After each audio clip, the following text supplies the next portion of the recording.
News చూస్తున్నాం. శ్రీకాకుళం జిల్లాలోని ఆమదాల వలస వైసీపీ ఇన్ఛార్జ్ చింతాడ రవికుమార్ కోసం పోలీసులు ముమ్మరంగా గాలింపు చర్యలు చేపట్టారు. రవి కోసం ప్రత్యేక టాస్క్ ఫోర్స్ పోలీసులు గాలిస్తున్నారు.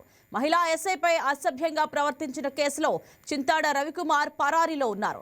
ఇటీవల వైసీపీ అధినేత మాజీ ముఖ్యమంత్రి వైఎస్ జగన్మోహన్ రెడ్డి శ్రీకాకుళం జిల్లాలో పర్యటించారు. ఈ నేపథ్యంలో ఆమదాల వలస వైసీపీ ఇన్ఛార్జ్ చింతాడ రవికుమార్ మహిళా ఎస్ఐపై అనుచితంగా ప్రవర్తించిన వీడియో సోషల్ మీడియాలో వైరల్ గా మారింది.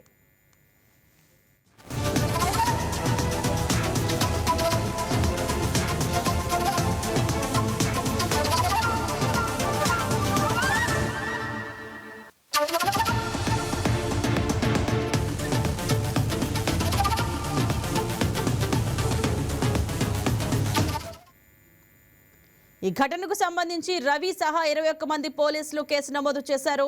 ఈ కేసులో రవి A1 గా ఉన్నారు. జగన్ పర్యటన అనంతరం గత 10 రోజులుగా అరెస్టు భయంతో రవితో పాటు అనుచరులంతా అజ్ఞాతంలోకి వెళ్లారు. దీంతో రంగంలోకి దిగిన పోలీసులు రవిని అరెస్ట్ చేసేందుకు విస్తృతంగా గాలిస్తున్నారు. నిన్నటి నుంచి ప్రత్యేక టాస్క్ ఫోర్స్ ను ఏర్పాటు చేసి వైసీపీ నేత ఆచూకీ కోసం గాలింపు చర్యలు చేపట్టారు. 21 మందిలో నిన్న రాత్రి ముగ్గురిని పోలీసులు అదుపులోకి తీసుకున్నారు. మహిళా ఎస్ఐపై అనుచితంగా ప్రవర్తించడంతో పాటు దాడి చేశారనే ఉద్దేశంలో రవితో పాటు 21 మందిపై వివిధ సెక్షన్ల కింద కేసు నమోదయ్యాయి. ఈ క్రమంలో వైసీపీ నేతను ఏ క్షణంలో అయినా అరెస్ట్ చేసే అవకాశం ఉంది.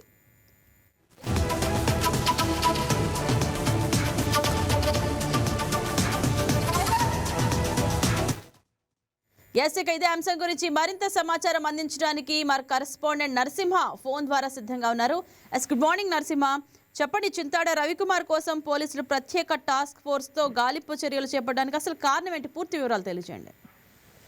ఇంద్రగా ఏదైతే చింతాడ రవికుమార్ మాజీ సీఎం జగన్మోహన్ రెడ్డి మాజీ మంత్రి శ్రీదేవి అప్పలరాజు పరామర్శకు వస్తున్న సమయంలో చింతాడ రవికుమార్ ఆయన అనుచరులు ఆయన కలిసేందుకు అయితే వచ్చిన నేపథ్యంలో ఒక విధి నిర్వహణలో ఉన్న ఎస్ఐ పైన అనుచితంగా ఏదైతే చింతాడ రవికుమార్ ఆమదాల నియోజకవర్గ ఇన్ఛార్జిగా ఉన్న చింతాడ రవికుమార్ అనుచరులు తో పాటు ఆయన కూడా ఏదైతే మహిళా ఎస్ఐ పైన అనుచితంగా వ్యవహరించడంతో పాటు ఆమెను భౌతికంగా దాడి చేసిన ఘటనలు అయితే ఇప్పటికే పోలీసులు గుర్తించడం జరిగింది. ఆ వీడియో హల్చల్ అవ్వడంతో ఏదైతే చింతాడ రవికుమార్ అనుచరులు ఉన్నారో వారందరిపైన కూడా పోలీసులు కేసు నమోదు చేసి మహిళా ఎస్ఐ ఫిర్యాదు మేరకు కేసు నమోదు చేసి వారిపైన వారి ఆచూకు కోసం చేస్తున్న పరిస్థితి అయితే ఉంది. గత కొన్ని రోజులు ఏదైతే కేసు నమోదైందో వెంటనే చింతాడ రవికుమార్ తో పాటు ఆయన అనుచరులు పరారులో ఉన్నారు. పరారులో ఉన్నందున వారి ఆచూకు కోసం గాలిస్తున్న పరిస్థితి అయితే ఉంది. ఇప్పటికీ గత 2 రోజులుగా కూడా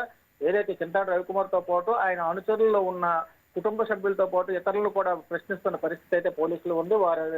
వారిని అరెస్ట్ చేసేందుకైతే రంగం సిద్ధం చేసుకున్నప్పుడు వెంటనే వీళ్ళు పరారు కావడం జరిగింది. ఈ పరారు అయిన నేపథ్యంలో వారిని అరెస్ట్ చేసేందుకు గాలింపు చర్యలు అయితే చేపట్టారు పోలీసులు. ఇప్పటికే అయితే 2 రోజులుగా చేస్తున్నప్పటికీ వారి ఆచూకు లభ్యతకపోవడంతో మరింతగా లోతుగా కుటుంబ సభ్యులతో పాటు వారి ఆచూకు ఆయన మొబైల్ ట్రేస్ ఇతర ఇవి కూడా సంకేతాలుగా చూస్తున్నది. ఏదైతే లాస్ట్ చింతాడ రవికుమార్ యొక్క మొబైల్లో ఏదైతే లాస్ట్ ఎక్కడ జరిగిందో వారిని కూడా విచారణ చేస్తూ ఆయన మొబైల్ సిగ్నల్స్ ఎక్కడైతే లభించిందో అక్కడికి వారి కుటుంబ సభ్యులకు వెళ్ళి ఆరా తీసి మీ ఇంటికి వచ్చారు, ఎక్కడి నుండి ఎక్కడికి వెళ్ళారు అనేది కూడా పూర్తి వివరాలు తెలుసుకునే ప్రయత్నంలో పోలీసులు ఉన్నారు. అయితే 1-2 రోజుల్లో ఆయన కూడా అరెస్ట్ చేసేందుకైతే పూర్తి స్థాయిలో దర్యాప్తు చేస్తున్నారు.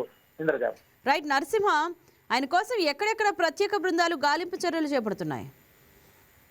ఏదైతే చింతాడ రవికుమార్ సంబంధించిన ప్రత్యేకంగా ఆయన ఉన్న మిత్రులతో పాటు చింతాడ రవికుమార్ అనుచరులతో పాటు మిత్రులకు ఉన్న పరిసర ప్రాంతాలను కూడా గాలింపు చర్యలు చేపట్టారు. ప్రత్యేకంగా దీనికోసం ఏదైతే అతను లాగ చేసిన నేపథ్యంలో తప్పించుకునేందుకు కొన్ని ఏ విధంగా బెయిల్ తెచ్చుకోవాలని ఒక పక్క ప్రయత్నిస్తారని చెప్పి ఆచూకొచ్చిన నేపథ్యంలో ఆయన అనుచరులను కూడా అరెస్ట్ చేసి ఈ వారిని చింతాడ రవికుమార్ కూడా అరెస్ట్ చేసేందుకు అయితే సిద్ధం చేశారు. దాని ప్రకారమే పథకం ప్రకారంగా ఒక టాస్క్ ఫోర్స్ ను ఏర్పాటు చేసి వారిని ఏదైతే అతని స్నేహితులు ఎక్కడెక్కడ ఉన్నారో ఆ స్నేహితులు కూడా వెళ్ళి అతని ఆచూకు కోసం వెతుకులాట అయితే చేస్తున్న పరిస్థితి అయితే ఉంది. రైట్ నరసింహ, మహిళా ఎస్ఐ నుంచి పోలీసులు వాంగ్మూలం తీసుకున్నారా? ఆమె ఫిర్యాదులో ప్రధానంగా ఏ అంశాలను పేర్కొన్నారు? ఇప్పటికే అయితే మహిళా ఎస్ఐ ఫిర్యాదు చేయడం జరిగింది. ఫిర్యాదు చేసిన నేపథ్యంలో వారిని పూర్తి వాంగ్మూలం ఏదైతే భౌతికంగా ఒక విధి నిర్వహణలో కంట్రోల్ చేస్తున్నారు, ఏదైతే జగన్మోహన్ రెడ్డి వాహనాన్ని ముందుకు సాగించేందుకు అడ్డుగా ఉన్న ఒక కార్యకర్తలను చేస్తున్న తనతో పాటు మరికొందరు సిబ్బంది కూడా ఉండి క్లియరెన్స్ చేస్తున్న సమయంలో తనను ఏదైతే రవికుమార్ అనుచరులు ఉన్నారో వారు కూడా అనుచితంగా ప్రవర్తించడం జరిగింది. దాంతో పాటు అదే క్రమంలో తాను చేస్తుంటే విజయనగరంలో అడ్డుకుంటున్న వారిపైన అడగడానికి ప్రయత్నిస్తుంటే రవికుమార్ కూడా వచ్చి చింతాడ రవికుమార్ కూడా ఆమె పైన భౌతికంగా దాడి చేయడం పోతూ చేసిన పరిస్థితి అయితే, దూషించిన పరిస్థితి అయితే ఉంది. ఇవన్నీ కూడా వాంగ్మూలం రికార్డ్ చేసి కేసు నమోదు చేయడం జరిగింది. Indraja. Right, thank you Narasimha.